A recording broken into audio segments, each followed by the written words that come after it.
Hi everyone, my name is Cassie and welcome to my channel Bookish 4 Eyes. Today I'm doing a May book haul video. I've acquired a couple of books, so I figured I may as well just share them with you guys. So let's get right to it.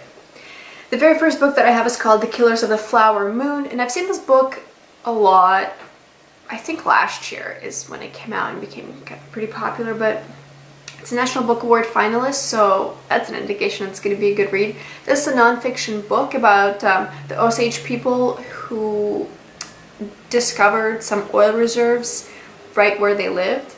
And after that, their lifestyle really elevated and they were able to get expensive things and just, live very comfortably.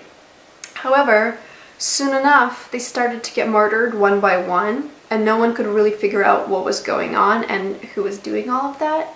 And as a result, the FBI got involved, and that's kind of like how, I guess, FBI got their start with that major investigation. And there's a lot of people that were involved in this to get to the bottom of it, and I just thought it sounded like a very intriguing read, and I'm really interested in reading more nonfiction these days, so I thought this was another great book to kind of dive into. The next book that I picked up is called Miss Burma, and this is about a family in Burma, and the story spans, it seems like a few years, because it's just when the parents first met, and then they had a child, and then they had to go through the turmoil of Second World War, and then they also had to go through a civil war there, so it's just like a very long story about this family that had to get through a couple of different events in history. So I'm all about getting swept up in a family drama because I just finished Homegoing not too long ago and I absolutely loved it, and I'm just wanting to read more books about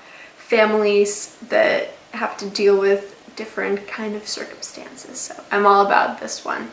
The next book that I picked up is called The ThreeBody Problem, and I haven't seen too many people talk about this book, but it seems like it is pretty popular and very well accepted in China.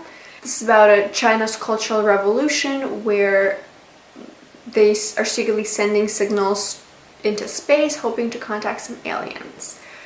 Aliens do receive their communications. Just as the whole alien civilization is about to be completely destroyed, they're like, hey, there's some people out there who want us there, so let's get there.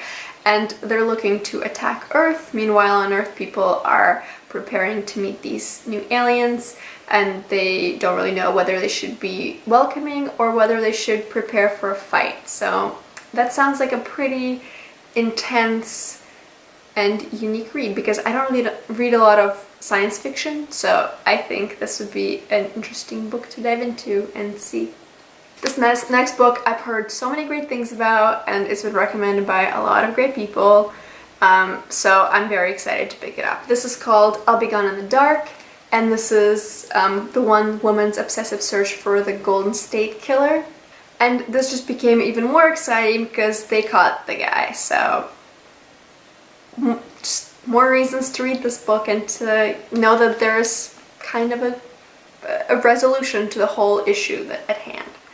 So this is a story of a man who has been sexually assaulting and murdering a whole lot of people, and this is her diving in and trying to discover who he is. Unfortunately, she passed away before she was able to finish the book, but nevertheless, the book is great by the sounds of it, and I'm really looking forward to get around to reading it. It sounds very dark, but I think I'm ready. These next two books are from Book of the Month Club. I picked two books. The first one is called Small Country, and this is a small book as well.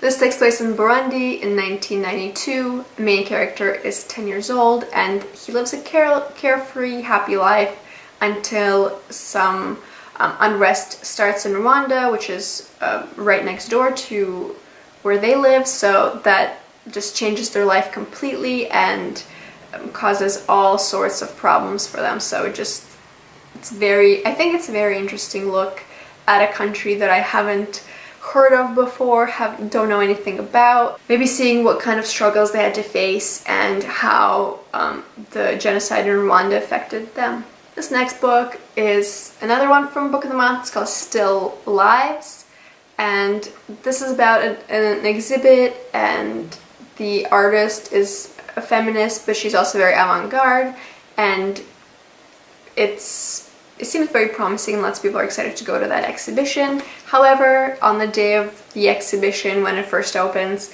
the artist isn't there. She's missing and people don't know where she went. No one can find her, so there's a mystery on their hands. The staff of the museum start to search for her. They kind of open up their own little investigation, and one person is really looking to see what they can find. Suspicions fall on like the ex-boyfriend of this artist and some other people, but no one really knows, and we're in it to figure out what actually happened and what happened to this artist. So that sounds really fascinating. So that's it for my May book haul. Please let me know if you read any of these books, and also please let me know if you're reading anything that's really great and you would like for me to read it as well. Thank you so much for watching, and I'll see you next time.